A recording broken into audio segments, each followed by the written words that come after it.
Ready to go on strike. Will WestJet flight attendants walk out in the middle of summer vacation? A court extends the order against an Alberta separatist leader. And there's reason to believe that the person against whom it is sought will dispose of the assets illicitly. Why the order against Jeffrey Rath is so unusual. And an NHL star gives back. Every night when you're reading for kids, and we're fortunate enough that we're able to do that, we wanted to make sure that every kid had that opportunity. Why Jordan Eberle and his wife created a gift for Calgary. CTV Calgary, local breaking news with Ian White.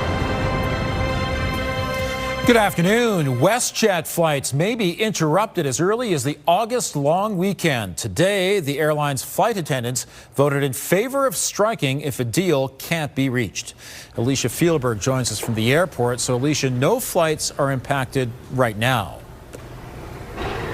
Not yet, Ian, and WestJet and the union may still come to an agreement, so there might not be a strike. But if they can't come to an agreement, WestJet flights may be impacted as early as August 2nd.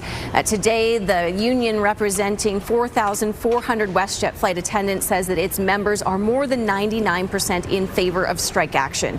It follows 11 months of negotiations with WestJet. The union says WestJet's the second largest carrier in Canada, and its flight attendants are amongst the lowest paid.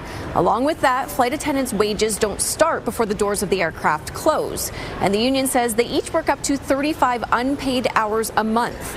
WestJet says their hourly wage is created to compensate every hour their flight attendants work. Now, both sides still hope to come to an agreement before this reaches a strike, but some travelers are already looking into their options to avoid potential delays, extra costs, and stress. Travel agents suggest coming up with backup plans early, and not just for your travel, but for things back home, too. I would look before or after, see if you could rebook with another carrier, refundable, so that you're not out another loss. If you can't go on the flight you want to go on, then you have to look at accommodation. Then you have to look at food expenses. So you have to factor in dog care, home care, work. Last year, Air Canada's flight attendants strike lasted 3 days, impacting about 500,000 passengers before the federal government ordered those workers back to work. But WestJet is a smaller carrier, but would still have a big impact, up to 75,000 passengers a day, Ian.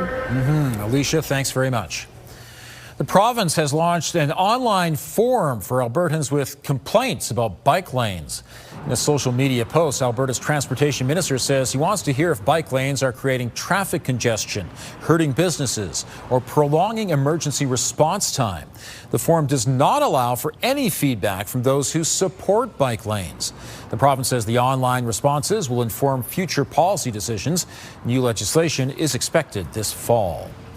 Sheriff King Street in the southwest has reopened following Monday's train derailment. 13 rail cars containing propane, lumber, plywood, and argon landed in a pond. Officials say there have been no leaks or spills. The cause of the derailment remains under investigation. A judge is extending an order that freezes millions of dollars worth of assets belonging to prominent Alberta separatist Jeffrey Rath. Jordan Canigan is at the Calgary Court Centre with more. Jordan, why was this decision made? Well, Ian, this is all stemming from a legal battle between Jeff Rath and Tall Cree First Nation about a trust fund Rath was overseeing. Now, the First Nation alleges Rath misappropriated some of those funds. Those are allegations that have yet to be tested in court. But while the legal proceedings play out, a judge last week granted an injunction freezing more than $8.5 million of Rath's assets. Today, a judge extended that order, and it was agreed to by both sides. Rath has been a leading voice for Alberta separation as of late, but he's also a lawyer and previously represented Tall Cree Nation. It's alleged Rath transferred $8.5 million from the trust fund to his own professional corporation earlier this month. In extending the injunction, the judge said there was evidence Rath could, quote, take steps to frustrate the process of locating the missing money. But some legal experts say this type of injunction is highly unusual and is granted in very few circumstances. and there's reason to believe that the person against whom it is sought will dispose of the assets illicitly if they're given notice of the order. It being ordered against someone's own former lawyer with whom they have a trust relationship is truly exceptional. Now, in a statement through their lawyers, the chief of Tall Cree First Nation says that they will take any and all steps to protect the beneficiaries of that trust fund. Now, there is no timeline exactly how long all of these legal proceedings will take. As I mentioned, those allegations have yet to be tested in court. Rath, on his part, declined to comment. Ian? Jordan, thank you. 2 men have been charged following last week's robbery at an optical store. 2 employees told police they were assaulted and restrained while the suspects smashed display cases and stole more than $700,000 worth of glasses. On Sunday, the suspects were taken into custody. Both men in their 30s have court appearances scheduled for early August. Mount Royal University and the University of Calgary's student associations are pushing back against student aid changes for the upcoming school year. The province has doubled the minimum student contribution to $3,000, and loans will now be calculated based on family income and family size. The student unions argue it's wrong to assume students are getting financial help from their family based on household income. There are different circumstances for different students, whether that be financial barriers, relationships with their parents. If you have wealthy parents who are not interested in helping you fund your education, you're at a loss. If you are, married and your spouse has a lot of debt, but they make high income, that's not really great either. The Ministry for Advanced Education tells CTV News the aim of parental and spousal contributions is to provide students with aid who need it most. A Southwest community is getting an outdoor early learning center thanks to an NHL player with a strong Calgary connection. Seattle Kraken captain Jordan Eberle grew up in Calgary. It's also where he lives in the off-season with his wife Lauren and their 5 kids. Today, the couple announced they're donating $700,000 from their Sticks and Strings Foundation to build an outdoor early learning center at the future Belmont Library. Every night when you're reading for kids, and we're fortunate enough that we're able to do that, we wanted to make sure that every kid had that opportunity. This is the first outdoor learning center that will be built at the same time as the library, so that just opens up a whole new realm of opportunities for what we can do with the space. Along with the Outdoor Early Learning Center, the Belmont Library will include a dedicated teen space, computer stations, and a children's library. The library is expected to open in 2027. That is so wonderful of them to do that, to have such a connection to Calgary. They could have done the same thing in Seattle, but they chose to do it here. Very cool. Which we like very much. Yeah, so we do indeed. Yeah. So we have the possibility of some thunderstorms. Yes. So there's less of a chance of us seeing this in southern Alberta, but we are under a severe thunderstorm watch in place in Calgary in many communities. So here's a look at the map. Basically, anywhere east of Highway 22 is under severe thunderstorm watch in southern Alberta. You can see all the white up top there. That's a tornado watch in place extending basically from Caroline, Rocky Mountain House, and in through areas east of Edmonton. Edmonton and surrounding areas have been hammered day after day, and there's more thunderstorms tracking through there as well once again today. Again, it's quiet in the south end. We had a couple storms try and get going, but they couldn't quite do that. So I'm going to zoom in, and this one is tracking towards, I'd say, Innisfail, Bowden. It's actually starting to weaken as it gets there, which is some good news. In Calgary, we have nothing tracking towards us right now. We are under severe thunderstorm watch. So if things do bubble up in the next couple of hours, there is the potential. 26 degrees is the temperature right now. Your 24-hour forecast is brought to you by Fifth Avenue Volkswagen, family-owned, community-driven. Discover more at Fifth Avenue Volkswagen, and you can expect a similar day for tomorrow, but we are looking at fog patches to kick off the morning. Ian? Thanks, Danielle. Long before kids can drive, they dream of getting behind the wheel. Later, 5 local kids with disabilities receive special adaptive cars made just for them. And environment ministers from across the country seek common ground on carbon emissions. Environment ministers from across the country are wrapping up meetings in Calgary today as a major carbon capture project in Alberta moves forward. But critics are questioning whether it will deliver enough emissions reductions. Alberta, Ottawa, and 5 major oil sands producers announced a new agreement this week to advance the Pathways carbon capture project. The province says it will help reduce emissions while allowing the energy sector to grow. But plans aren't as ambitious as they once were. The original target was to capture 22 megatons of carbon a year by 2030. The current agreement now targets 6 megatons by 2035. Despite the decrease, Alberta's Environment Minister says there's plenty of room to advance future carbon capture plans. What the world is demanding is for us to double production and to be able to do that in a responsible way. That means that there's a CCUS component to it. So we're going to get there, but it will come in stages. The debate comes as a new provincial report shows emissions per barrel from the oil sands have fallen 28% since 2012. But environmentalists say that doesn't tell the full story, with oil sands production more than doubling and total emissions rising. Some businesses along McLeod Trail have been without running water since Monday. There's been a water main break near 78th Avenue. The city says repair work is taking longer than originally anticipated. 8 businesses are impacted by the service disruption. Crews are setting up temporary water service lines to those businesses until the repairs are complete. And in weather like this, you really need some water. You know, sometimes the plants get a little wilty. You gotta freshen them up. And us, we get a little wilty. Us too, yeah. We definitely stay hydrated out there for sure. The heat's going to continue to build, so this is, I would say, just the beginning, because we'll likely crack that 30-degree mark by Saturday. Looking out at the sky, there's some very interesting clouds out there. You could watch and see how many animals you find. There's a lot of cloud cover, also, you know, some breaks in the clouds, and no active weather headed towards Calgary at the moment. But we'll talk more about this in a second. So 26 is our daytime high. Also the current temperature. Yesterday's high was 23, so we're a few degrees warmer, and that will be the trend this week as we continue to warm up by the weekend. 27 degrees is the temperature right now in Lethbridge and Milk River and Banff. All right, when we look at watches and warnings, in the white here again, that's the tornado watch that's in place. And in this bold yellow here, that's the severe thunderstorm warning in place. So central Alberta, Caroline, Rocky Mountain House, and up east of Edmonton, once again, it's a hot spot for all these storms that are developing.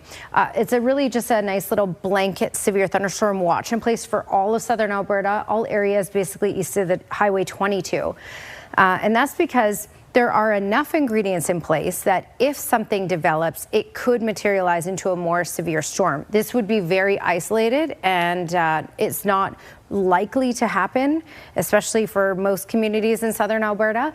But there is some potential. So if you're out walking the dog, for example, in these next couple of hours, keep your eyes on the sky, because we do have that small chance of that happening. At this point, though, a couple things have tried to get going and then they fizzled out pretty quick. And you can see it's just rainfall, especially north of the Trans-Canada off towards Medicine Hat.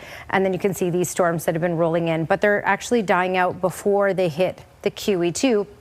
Like this cell right here, headed towards Olds, Bowden area, and this has weakened now as we've been talking. So it's still a thunderstorm, but it's not at the more severe level at this point.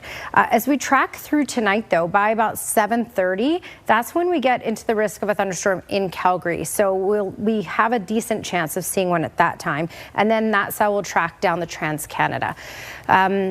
Again, pinpointing where these thunderstorms develop is a little bit tricky, of course. All right, in the future cast for tomorrow, it's mainly sunny, small chance of any sort of thunderstorm development. We have a much greater chance on Friday, all along QE2, Highway 2, Calgary included in this, and they could reach the more severe level, especially as they track off to the east.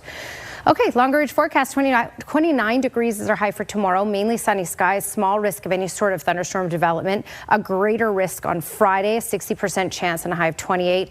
And on Saturday, likely hitting that 30-degree mark with lots of sunshine. Thanks, Danielle. Many of us have played the board game Clue, and next week it will be truly three-dimensional on stage in Calgary. Still ahead, the challenges of playing Mr. Green in the library with a candlestick.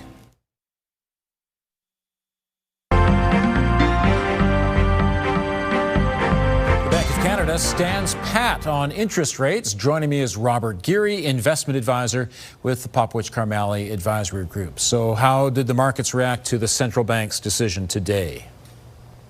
Yeah, Ian, well, the short answer is nothing happened.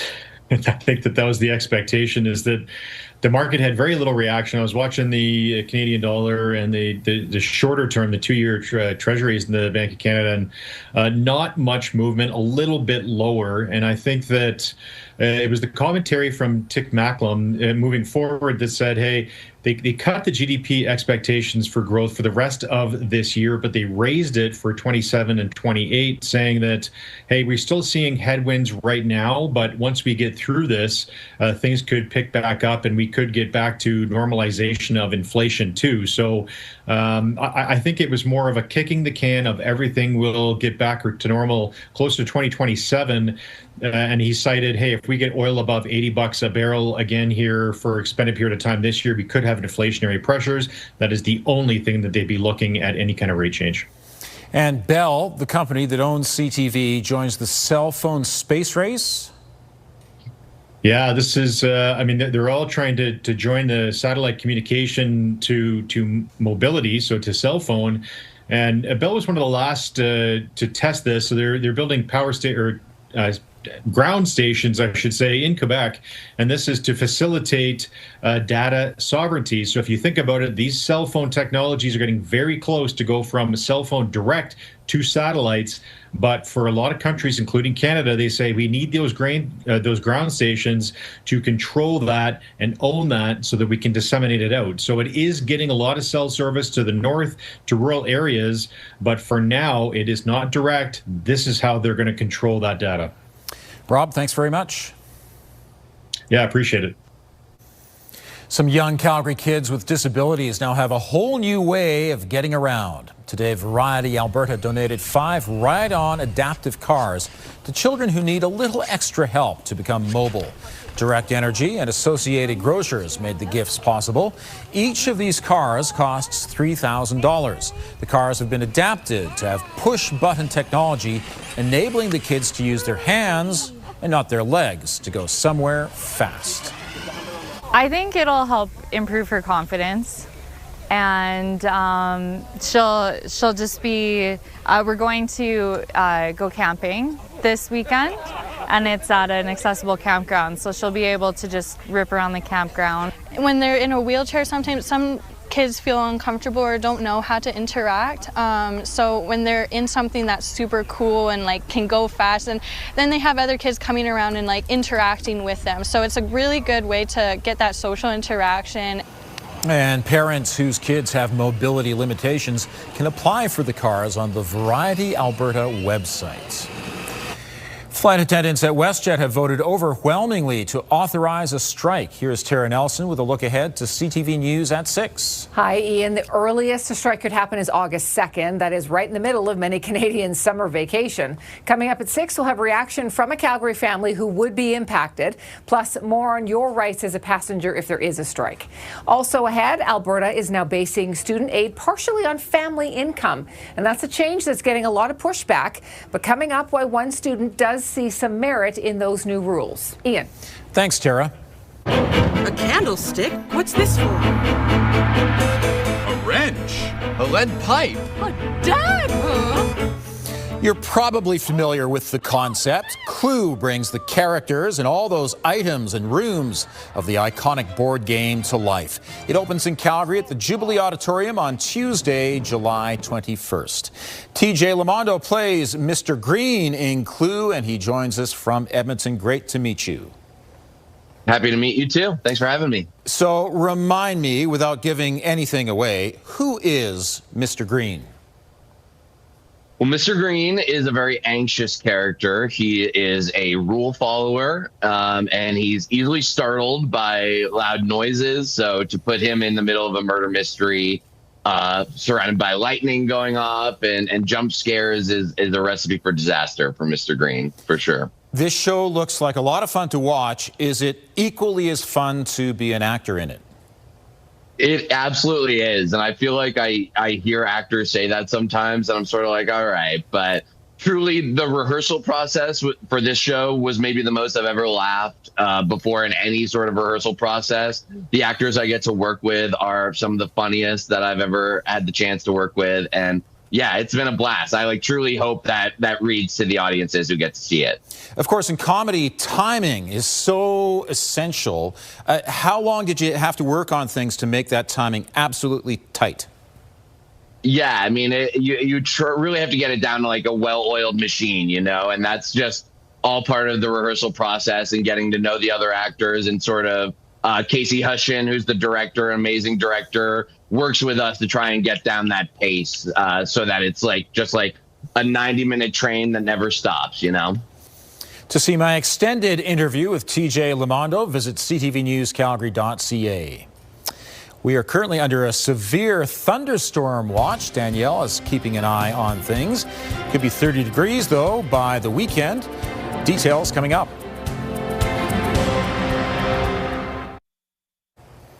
If you are inspired by the World Cup, or maybe disappointed by England's loss this afternoon, you might have the opportunity to play soccer tonight. Yeah, because it's a nice evening. Now, any sort of thunderstorm activity that happens will be very, very isolated and few and far between. We are under severe thunderstorm watch, so there are enough ingredients in place that if we get any thunderstorm activity, that it could reach the more severe level, but there's a smaller chance of us getting it. However, I do have to say by about 7:30 tonight, we run into a bit of a risk. It's 26 degrees out there right now. 29 is our high for tomorrow. A good chance of thunderstorms later on Friday and hot on Saturday at 30.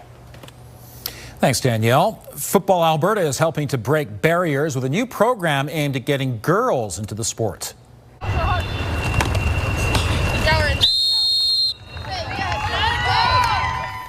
The first ever under-16 female tackle football Western Showcase is being held today. More than 100 players and coaches from southern and central Alberta, along with BC and Saskatchewan, make up the inaugural tournament. Organizers say the idea is to have a pipeline connecting female youth football to the senior level. Trying to build something from an 18 plus doesn't make sense. We need to create a pathway younger and younger. So we've had the U18 national tournament now for 5 years. This will be the 5th year. So this is the next step in growing the female game. Organizers say female coaches are also getting an opportunity to shine. The tournament runs until Saturday. Thanks for joining us. Now here's the early edition of the CTV National News.